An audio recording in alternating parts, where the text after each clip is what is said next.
Hi, PSC സൊല്യൂഷനിലേക്ക് സ്വാഗതം. നമ്മൾ ഇന്ന് ഡിസ്കസ് ചെയ്യാൻ പോകുന്നത് 10ാം ക്ലാസ്സിലെ 4th ചാപ്റ്ററാണ്, ബ്രിട്ടീഷ് ചൂഷണവും ചെറുത്ത് നിൽപ്പുകളും. ഈ ചാപ്റ്ററിൽ നിന്നുള്ള ക്വസ്റ്റ്യൻസ് ആണ് നമ്മൾ നോക്കാൻ പോകുന്നത്. അപ്പോൾ എല്ലാവരും സ്കിപ്പ് ചെയ്യാതെ കാണാനായിട്ട് ശ്രമിക്കുക. നമുക്ക് ക്വസ്റ്റ്യനിലോട്ട് കിടക്കാം.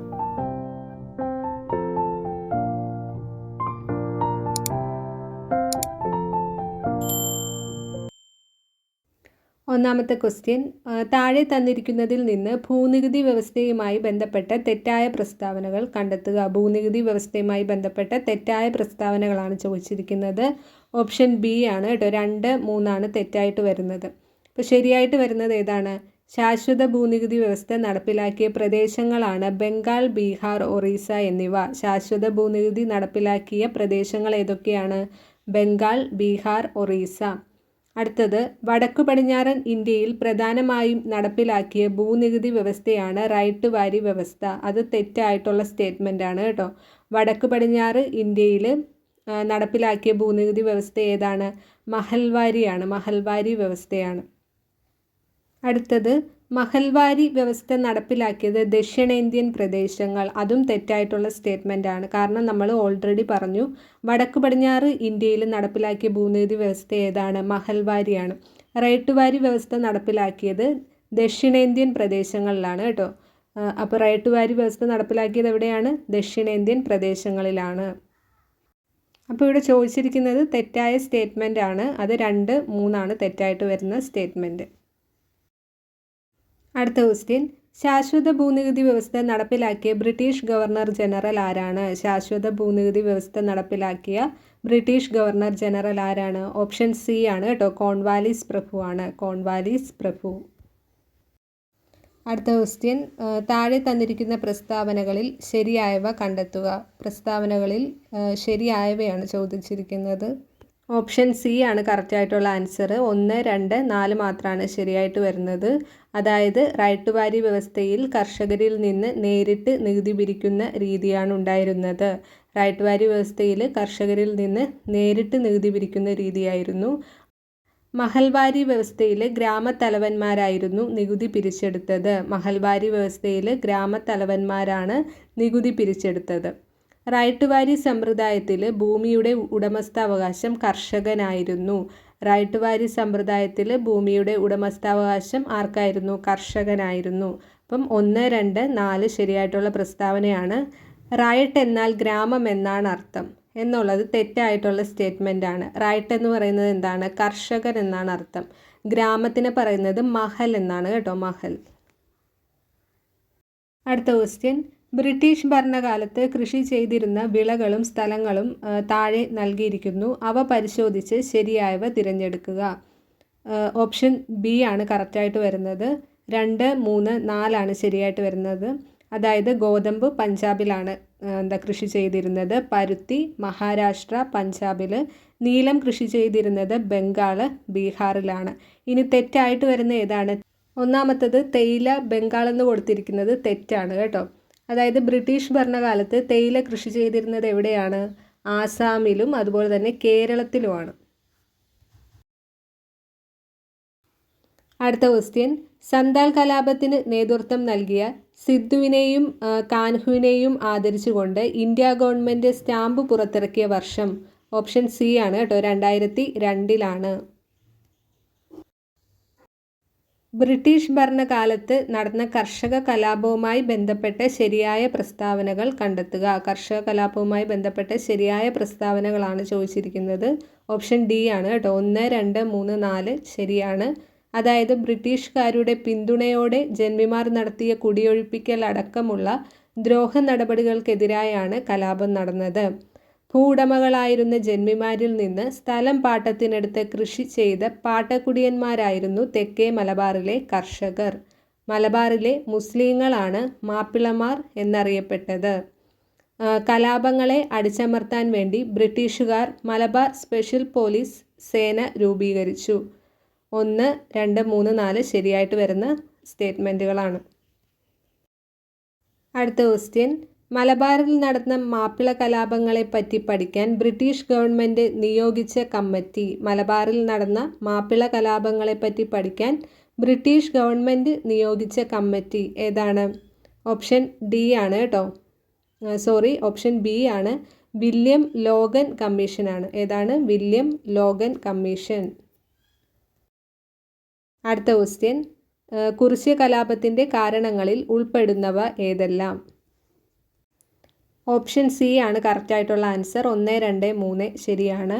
ബ്രിട്ടീഷുകാർ അമിത നികുതി ചുമത്തിയത്, നികുതി പണമായി അടയ്ക്കാൻ നിർബന്ധിച്ചത്, നികുതി അടയ്ക്കാൻ കഴിയാത്തവരുടെ കൃഷിഭൂമി ബ്രിട്ടീഷുകാർ പിടിച്ചെടുത്തത്. അടുത്ത ക്വസ്റ്റ്യൻ, 1 മാസം കൂടി പിടിച്ചു നിൽക്കാൻ കലാപകാരികൾക്ക് കഴിയുമായിരുന്നുവെങ്കിൽ രാജ്യം അവരുടെ നിയന്ത്രണത്തിലായേനെ. 1 മാസം കൂടി പിടിച്ചു നിൽക്കാൻ കലാപകാരികൾക്ക് കഴിയുമായിരുന്നുവെങ്കിൽ രാജ്യം അവരുടെ നിയന്ത്രണത്തിലായേനെ എന്ന് കുറിച്യ കലാപത്തെ പറ്റി അഭിപ്രായപ്പെട്ടതാര്? ഓപ്ഷൻ ബി ആണ് കേട്ടോ. TH ബേബർ ആണ്. അടുത്ത ക്വസ്റ്റ്യൻ, 1857 ഒന്നാം സ്വാതന്ത്ര്യ സമരം പൊട്ടിപ്പുറപ്പെട്ട സ്ഥലം ഏതാണ്? ഓപ്ഷൻ ഡി ആണ് കേട്ടോ. മീററ്റ് ആണ്. 1857 കലാപത്തിലേക്ക് നയിച്ച കാരണങ്ങളിൽ ഉൾപ്പെടുന്നവ ഏതെല്ലാം? 1857 കലാപത്തിലേക്ക് നയിച്ചതിൻ്റെ കാരണങ്ങളിൽ ഉൾപ്പെടുന്നവ ഏതെല്ലാം? ഓപ്ഷൻ ഡി ആണ് ഇവയെല്ലാം. അതായത് തുച്ഛമായ ശമ്പളവും ബ്രിട്ടീഷ് ഉദ്യോഗസ്ഥന്മാരിൽ നിന്ന് ശിപ്പായിമാർക്ക് നേരിടേണ്ടി വന്ന അവഹേളനങ്ങൾ, സൈനികർക്ക് പുതുതായി നൽകിയ എൻഫീൽഡ് തോക്കുകളിൽ ഉപയോഗിക്കുന്ന തിരകളിൽ പശുവിൻ്റെയും പന്നിയുടെയും കൊഴുപ്പുകളാണ് ഉപയോഗിക്കുന്നതെന്ന പ്രചരണം, ദത്തവകാശ നിരോധന നിയമത്തിനു പുറമെ ദുർഭരണക്കുറ്റം ആരോപിച്ച് ബ്രിട്ടീഷുകാർ നാട്ടുരാജ്യങ്ങളെ പിടിച്ചടക്കിയത്. അടുത്ത ക്വസ്റ്റ്യൻ, ചേരുംപടി ചേർക്കുക. ഓപ്ഷൻ സി ആണ് കേട്ടോ കറക്റ്റായിട്ട് വരുന്നത്. അതായത് ഝാൻസിയിൽ ആരാണ്? റാണി ലക്ഷ്മിഭായി ആണ് കേട്ടോ. ഝാൻസിയിൽ റാണി ലക്ഷ്മിഭായി. ലക്നൗവിൽ ആരാണ്? ബീഗം ഹസറത്ത് മഹലാണ്. ലക്നൗ ബീഗം ഹസറത്ത് മഹൽ. ഫൈസാബാദ് ആരാണ്? മൗലവി അഹമ്മദുള്ളയാണ് കേട്ടോ. മൗലവി അഹമ്മദുള്ള. ഡൽഹിയിൽ ആരാണ്? ബഹദൂർ ഷാ രണ്ടാമനാണ്. ഡൽഹി ബഹദൂർ ഷാ രണ്ടാമൻ. നാനാ സാഹിബ് കലാപത്തിന് നേതൃത്വം കൊടുത്ത സ്ഥലം ഏതാണ്? നാനാ സാഹിബ് കലാപത്തിന് നേതൃത്വം കൊടുത്ത സ്ഥലം കാൺപൂരിലാണ് കേട്ടോ. നാനാ സാഹിബും അതുപോലെ തന്നെ താന്തിയ തോപ്പിയൊക്കെ കലാപത്തിന് നേതൃത്വം കൊടുത്ത സ്ഥലമാണ് കാൺപൂർ.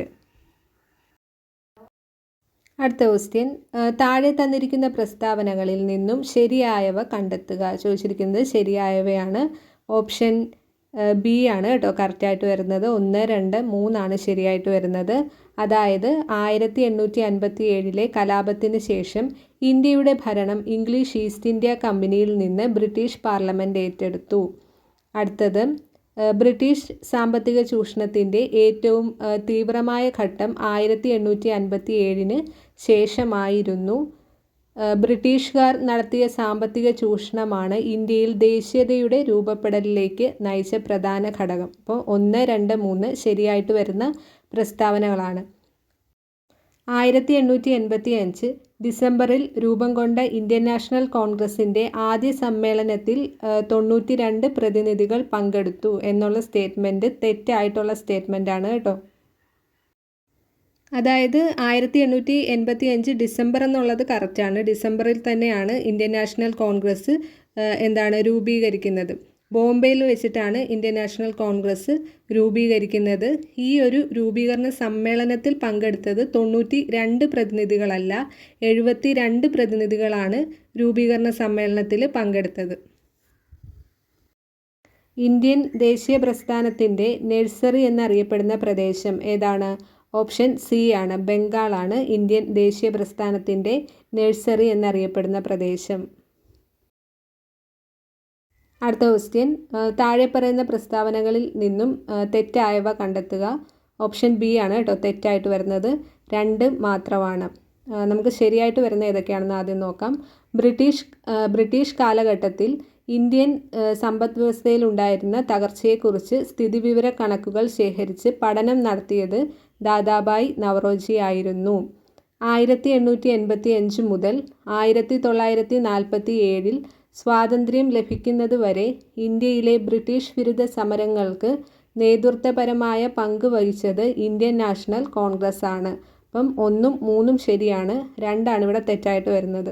അതായത് പ്ലാനഡ് ഇക്കോണമി ഫോർ ഇന്ത്യ എന്ന ദാദാബായ് നവറോജിയുടെ പുസ്തകത്തിൽ ചോർച്ചാ സിദ്ധാന്തം എന്ന അദ്ദേഹത്തിൻ്റെ ആശയം രേഖപ്പെടുത്തി എന്നുള്ളത് എന്താണ്? തെറ്റായ പ്രസ്താവനയാണ്.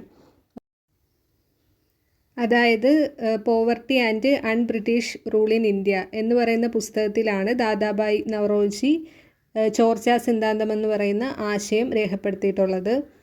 അതുകൊണ്ട് തന്നെ രണ്ടാമത്തെ ഈ ഒരു സ്റ്റേറ്റ്മെൻറ്റ് ഇവിടെ തെറ്റാണ്.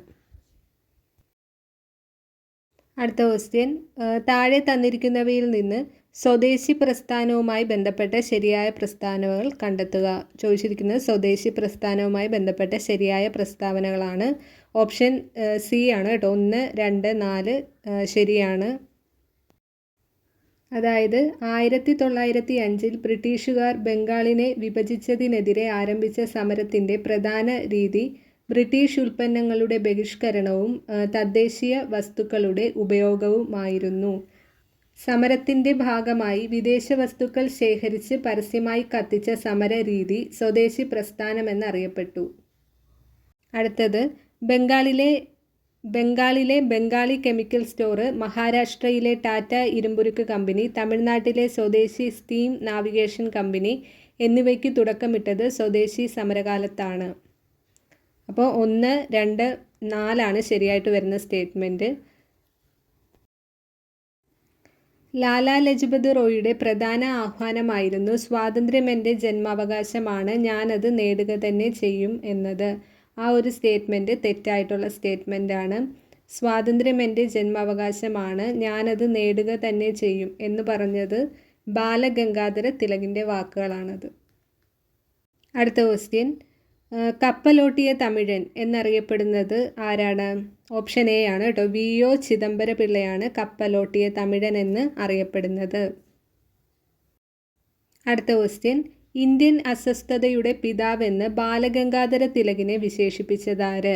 ഇന്ത്യൻ അസ്വസ്ഥതയുടെ പിതാവെന്ന് ബാലഗംഗാധര തിലകിനെ വിശേഷിപ്പിച്ചതാര്? ഓപ്ഷൻ സി ആണ്. വാലന്റൈൻ ഷിറോൾ ആണ് കേട്ടോ. വാലന്റൈൻ ഷിറോൾ ആണ് ഇന്ത്യൻ അസ്വസ്ഥതയുടെ പിതാവെന്ന് ബാലഗംഗാധര തിലകിനെ വിശേഷിപ്പിച്ചത്. അടുത്തത്, ചേരുംപടി ചേർക്കുക. ഓപ്ഷൻ ഡി ആണ് കറക്റ്റായിട്ട് വരുന്നത് കേട്ടോ. ഓപ്ഷൻ ഡി ആണ്. അതായത് സന്താൽ കലാപം രാജ്മഹൽ കുന്നുകളാണ് കേട്ടോ. സന്താൽ കലാപം രാജ്മഹൽ കുന്നുകൾ. മാപ്പിള കലാപങ്ങൾ നടന്ന എവിടെയാണ്? മലബാറാണ്. മലബാർ. കുറിച്യ കലാപം എവിടെയാണ്? കുറിച്യ കലാപം വയനാടാണ്. വയനാട്. ചോർച്ചാ സിദ്ധാന്തം ആരുടേതാണ്?